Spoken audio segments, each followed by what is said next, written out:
मैं हूं भारत, वही धरती और आकाश जहां लोहे की पहली चिंगारी जली। मेरे दक्षिणी तटों पर जहां नारियल के पेड़ लाल मिट्टी को छाव देते हैं, प्राचीन भट्टियों की ज्वाला जलती थी। ये सिर्फ एक कहानी नहीं, ये मेरी आत्मा की धड़कन है जो धातुओं से गूंजती है। 3300 ईसा पूर्व, जब दुनिया कांसे की चमक में खोई थी, जब हित्ती लोग लोहे के बारे में शुरुआती बातें सीख रहे थे, तब भारत में लोहे की तकनीक पहले से ही बहुत उन्नत थी।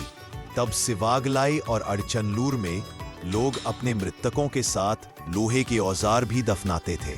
खुदाई में मिले सबूत बताते हैं कि भारत लोहे का आदि गुरु था। मेरी मिट्टी ने, मेरी नदियों ने लोहे को सबसे पहले गले लगाया। ये केवल एक तकनीक का फैलना नहीं था, बल्कि आसपास के माहौल और चीजों की कमी ने इस क्षेत्र में लोहे की नई तकनीक को अपनाने में मदद की होगी। जब सिंधु घाटी में तांबे का युग था, तब दक्षिण भारत में लोहे का युग साथ साथ विकसित हो रहा था। ये मेरी भूमि की बुद्धिमत्ता थी जिसने धातुओं के भविष्य को आकार दिया। लोहे की चिंगारी दक्षिण से उत्तर की ओर बढ़ी, गंगा के विशाल मैदानों को गले लगाती हुई। 1800 ईसा पूर्व लोहारों ने भट्टियां जलाई। जलते लोहे को पीटकर हल, हसिया और तलवारें बनाई गई। लोहे के औजारों ने खेती में क्रांति ला दी, धरती को सोना उगलने वाला बना दिया। यह केवल ज्यादा अनाज पैदा होना नहीं था, यह शहरी सभ्यता का फिर से जन्म था। शहरों का उदय हुआ, व्यापार फला फूला और धातु के सिक्कों का चलन एक नए युग की शुरुआत थी। लोहा सिर्फ युद्ध या खेती का साधन नहीं था, यह रोजमर्रा की जिंदगी का हिस्सा बन गया। मंदिरों की घंटियां, जिनकी गूंज में भक्ति समाई थी, लोहे से बनी। देवताओं की मूर्तियां, पूजन पात्र, हर धातु में दिव्यता का संगम था और लोहा उसमें एक महत्वपूर्ण हिस्सा था। बंदरगाहों पर विशाल जहाजों को थामने वाले लोहे के लंगर समुद्री शक्ति का प्रतीक थे। नदियों पर भारी लोहे की जंजीरों से बने पुल राज्यों को जोड़ते थे, व्यापार के रास्ते खोलते थे और लोगों को एक दूसरे के करीब लाते थे। हिमालय के दुर्गम तीर्थों में भी लोहे के पुलों ने यात्रियों को सहारा दिया, आस्था के पथ को आसान बनाया।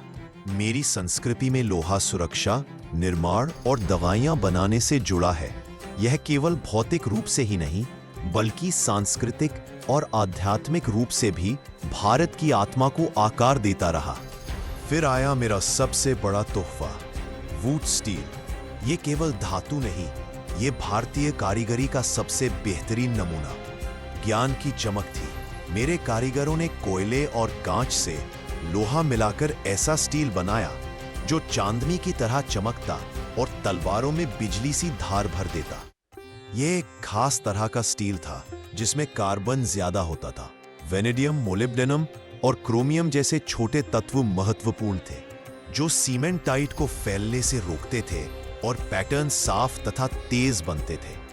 उन्नत शोध ने वुड स्टील की सूक्ष्म संरचना के भीतर कार्बन नैनो ट्यूब की मौजूदगी का खुलासा किया है।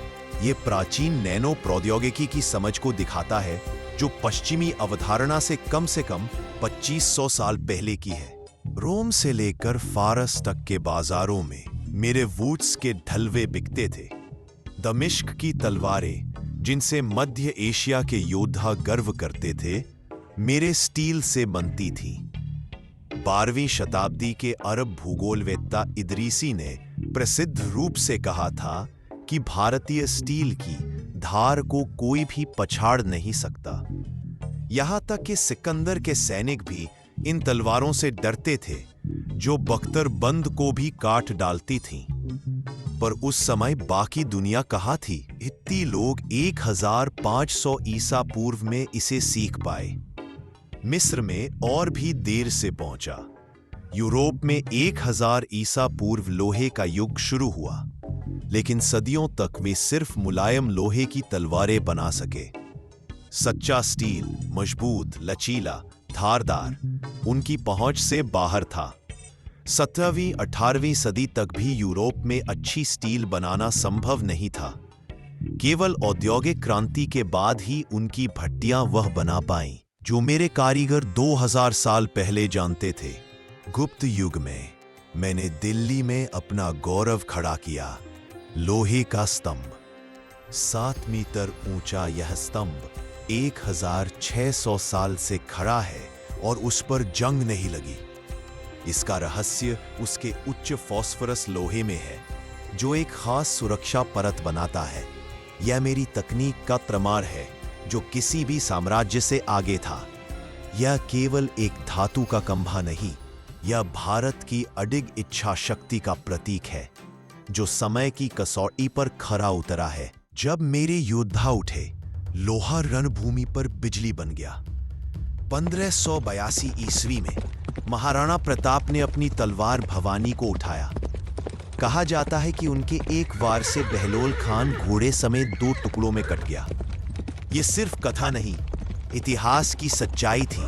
जब मेरे वीरों ने तकदीर लिखी, फिर छत्रपति शिवाजी महाराज ने लोहे को बिजली की तरह चलाया।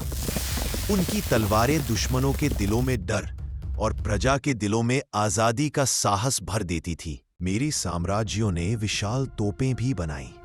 1720 ईस्वी में जयपुर की जयवाड़ तोप उस समय की सबसे बड़ी पहिए वाली तोप बनाई गई। यह 50 किलो का गोला कई किलोमीटर दूर दाग सकती थी। मेरी शक्ति की गरज। 18वीं सदी में टीपू सुल्तान के इंजीनियरों ने लोहे से बने रॉकेट बनाकर अंग्रेजों पर कहर बरपाया। ये दुनिया के पहले लोहे के खोल वाले युद्ध रॉकेट थे, जो बांस के खोल वाले पुराने रॉकेटों से बहुत अलग थे। ये रॉकेट इतने उन्नत थे कि ब्रिटिश उन्हें लेकर गए और अपने कॉन्ग्रेव रॉकेट बनाए। सिवागलाई की भट्टी से लेकर टीपू के रॉकेटों तक लोहा मेरी कहानी में रचा बसा है। इसने मेरे खेतों को उपजाया, मंदिरों को स्वर दिया, युद्धों को ताकत दी और मेरी आत्मा को आकार दिया। भारत ने न केवल लोहे की खोज और उपयोग में अग्रणी भूमिका निभाई, बल्कि उसने धातु बनाने के ऐसे मानक स्थापित किए जो सदियों तक विश्व के लिए एक चुनौती बने रहे। यह इतिहास केवल अतीत की गौरव गाथा नहीं है, बल्कि यह भारत की निरंतर शक्ति और उसकी बौद्धिक विरासत का प्रतीक है। लोहा सिर्फ धातु नहीं, यह मेरा इतिहास है, यह मेरी आत्मा है। जब भी तुम इसे छुओ, जानो इसमें मेरी अनंत शक्ति की चिंगारी समाई है। यह है भारत अनबाउंड, और यह है वह अग्नि जिसने मिट्टी से धातु गढ़ी और धातु से सभ्यता, जिसकी चमक ने समय को चुनौती दी, क्योंकि यह केवल लोहा नहीं, भारत की आत्मा है।